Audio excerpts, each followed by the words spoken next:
Pacquiao and all these players in the NFL, why do we think we're not going to see that in MMA? I mean, because we're not doing anything about it. Mm-hmm. I mean, every other major sports league, NFL, NBA, NHL, Major League Baseball, which isn't really a contact sport, and even NASCAR, has a concussion policy and protocol in place. Yes, they do. Why doesn't UFC? Why doesn't the UFC even have an official concussion policy? Dana always likes to say, we're in the big leagues, we're bigger than the NFL, we're on par with all these other major sports leagues.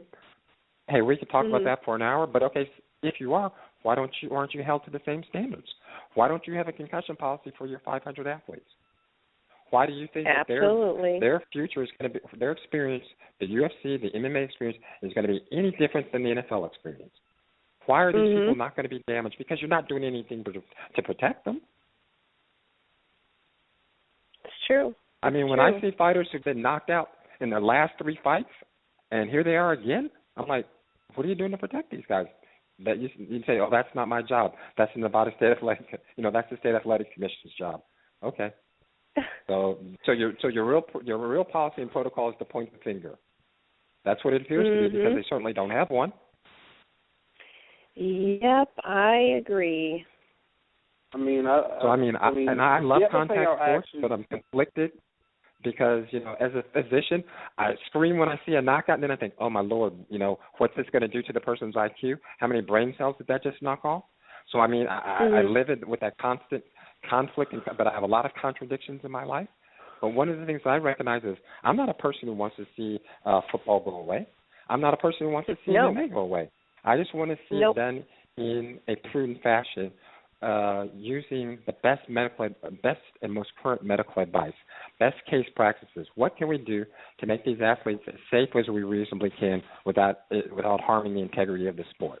I mean, do I think it's wise for children under 14 to participate in full contact MMA and take blows to the head or to play tackle football? No, I don't. I've changed on that. The more research that comes out, the more I recognize that, beating a young person in their head with a football helmet on or with MMA gloves or even boxing gloves, with AAU boxing and amateur boxing. Loved it for many years. Can't stomach it anymore. Because to beat that poor bobblehead doll, which a kid basically is, they don't have the neck muscles to withstand that type of head blows. I mean, to me, it isn't something I can stomach anymore. And I can't sit around and say, you know what, doesn't that look great? Suit up little man in a football. To me, a football uniform for a small child is a Halloween costume.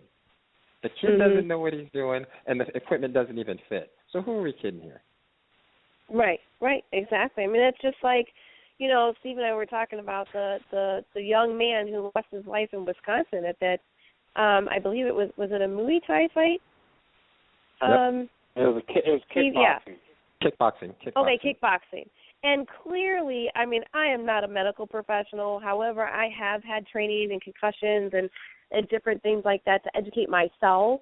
But honestly, they should have stopped that fight way long before it continued.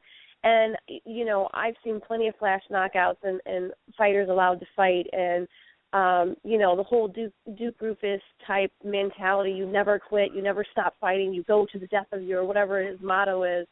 Honestly, I had a radio show at the time, and I pretty much lost it on air because I watched the video with Robert Hines, who's one of my really good friends, and he's a ref for Bellator and different organizations around. And I could not believe what are your thoughts on that? I mean, obviously we've got to do something better.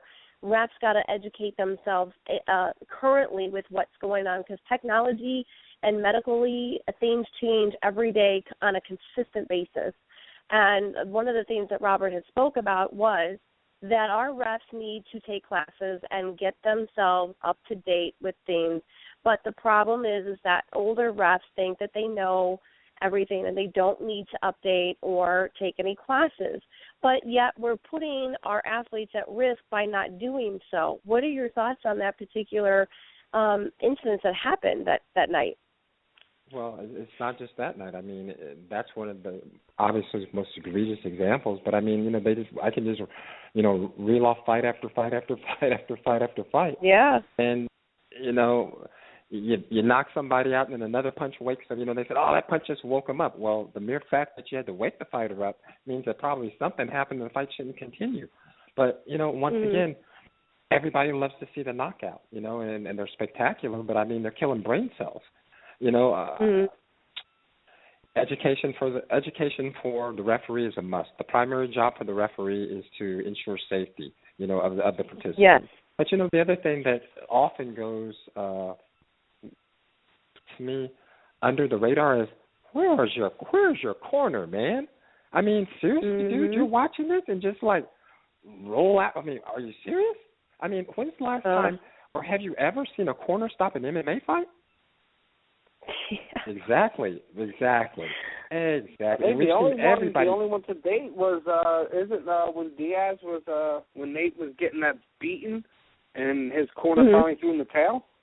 I think it's the only time. I mean, how long did that beating go on? He caught a bad one for a long time before anything ever happened. I mean, I remember seeing a fight that Joe Warren caught. He caught a bad one on Bellator, and I was thinking, are you serious? I mean, did he catch you with, you know, did you catch him with your wife or something? I mean, are you going to ever stop it? Oh, you know, just caught a bad one, and you know, everybody's like, whoa! Everybody, did you see the Warren fight? I mean, I love MMA, and I want MMA to survive. I want MMA to flourish. Yes. But one thing that I recognize is that we can do a lot better for our athletes. And as a physician, that's what I have to preach. That's what I believe in. That's what I know to be true. The funny thing to me about sports and contact sports in specific is in every other business, we all recognize that a healthier employee, okay, or a healthy workforce is good for the bottom line. Okay? If my nurses and my staff, if they're sick all the time, they can't come to work. Hey, man, this isn't working. I can't see patients. This isn't working for the bottom line. But you know what? Why don't we understand that in contact sports? I mean, I that's the part that I don't get. You know, burning the furniture to keep the house warm is not a strong long-term business plan. No, a healthier athlete will make for a much better bottom line. Yes, it will. Yes, it will. Wow. This is such an endless topic, Dr. Benjamin. We could go on and on and on, and it's like I'm all about solution. And what do you think we could do as a whole? I mean, fans can get involved as well. What can people do to get involved in trying to make some very good changes for our athletes? I mean, to protect and to make sure that the organization that we're spending our $120 to, or any organization, is actually using the money that way instead of in their pockets. I mean, granted, everybody wants to make a profit. However, without a fighter, there's no show. Without a show, there's no fans and there's no money. You know, I really don't know what the answer is. That's one I truly don't have an answer to. I remember I sent out a tweet one time. I'm a prolific tweeter. And I sent out a tweet one time. Hey, would people spend an extra $1 for a UFC pay-per-view if they knew that dollar was going to go to a health and retirement fund for fighters? Oh, my Lord. I mean, you must have thought I was killing puppies. What? I already paid $54.95. Those greedy bastards. I'm like, well, wait a minute. Who in the world thought I could enact a policy? I do not know. I appreciate the respect, but I can't. I mean, I can't get anything done in my own house. How do you think I get something done in Dana White's house? All I'm doing is throwing something out there to gauge your interest in, do you give a damn about these people after they finish? And the answer was clearly we do not. So $1. Are you serious? You wouldn't pay an extra $1 on the, so instead of $54.95 that you're already paying, you wouldn't pay $55.95 if you knew $1 from every pay-per-view sale was going to go to a fund for the athletes for their health and retirement. Oh my Lord! So you know, how do you get fans more engaged in the health and safety and well-being of athletes? Boy, if you know the answer to that one, give me some lotto numbers, because I don't know the answer to that. I mean, I think that's why you see things like Fund a Fighter and stuff like that. They kind of help them with stuff like that, but that necessarily doesn't always go to the fighters' health, safety, and well-being. It typically goes to, paying for travel, paying for your cornerman, paying for flights for your cornerman, because all that stuff's not included when it comes down to it, and people don't really realize how much the fighters actually have to literally pay for everything out of pocket. Yeah, absolutely. I mean, we touched a little bit on some of the interviews that I did with Midwest Training Center here in Schaumburg. A lot of the fighters expressed the exact same thing that you're stating. So, and I know a lot of them are wanting retirement benefits or, looking forward to hopefully UFC being able to offer something like that. These are what's on these fighters' minds. It's not just training. It's about longevity and future and what is it that they're going to be able to provide. NFL players have benefits. Why can't the real difference there is that people always ask me, say, what do you think is going to come out of this new UFC lawsuit? Do you think they're getting paid enough? How would I know if they're getting paid enough? I mean, doesn't seem like a lot to me, but, except for the very, very top few. But that's once again, that's not my lane. The real thing that I hope that they get out of this UFC lawsuit is the ability to unionize and have collective bargaining. Because the difference between the NFL players and the difference between their brethren in MMA is collective bargaining. They have a union. They have somebody who's going to fight for them and make sure they get treated fairly and in a reasonable fashion. It won't be perfect, but it'll be a hell of a lot better than what they have now. Right now, it's just every man, woman, and child for himself, and clearly that only works for the very, very top few. Mhm. Yeah.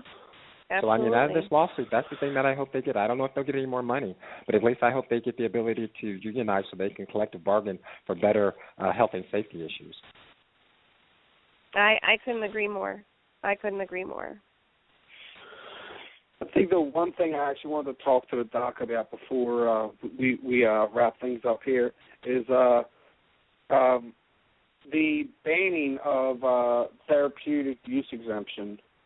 And what do you feel like the future of a fighter like a guy like we had talked to about on here before of Antonio Bigfoot Silva, who's going to be fighting here again shortly? What do you see that happening to his career? Because we spoke on this before, and we feel that I think we both agreed that he's probably one of the very select few fighters. He's probably one of the only guys who has a legitimate reason. Exactly. He's probably one of the only people in MMA that has a legitimate claim for a therapeutic use exemption for testosterone.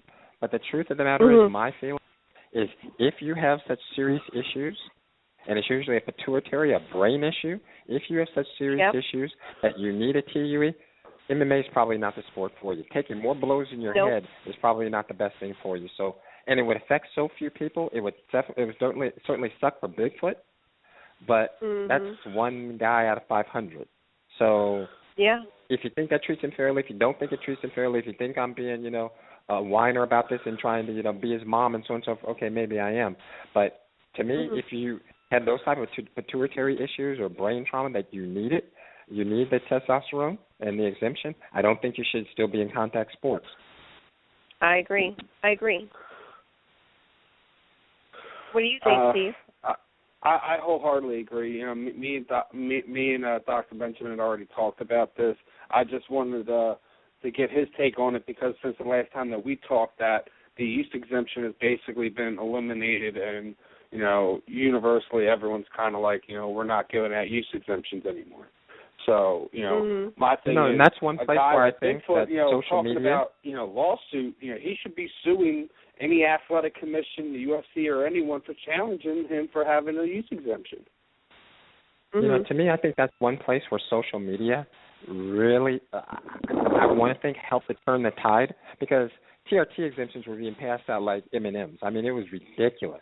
UFC is running fighter seminars on how to get one. I mean, it was truly out of hand. Now they've clamped down on that, and and all of it was every other article for a while was TRT, TUE. You're learning all these acronyms, but now that's kind of a thing of the past. And I think that the constant outcry from the fans and from the social media and the public and a lot of the internet writers, I want to think helped to create a negative groundswell of public opinion that the UFC just could no longer ignore. And, State Athletic Commission could no longer ignore. I mean, they read these sites. They read what's out there. They know when the public is turning against them. Yeah, and they're definitely turning. There's too many mistakes that are being made back to back, and it's going to be detrimental. If there is not going to be any change, it's going to be detrimental. Can I say one thing that's completely off subject before we get off tonight? Go right ahead. Absolutely. And I hope that people will think about what I'm saying. One of the things that I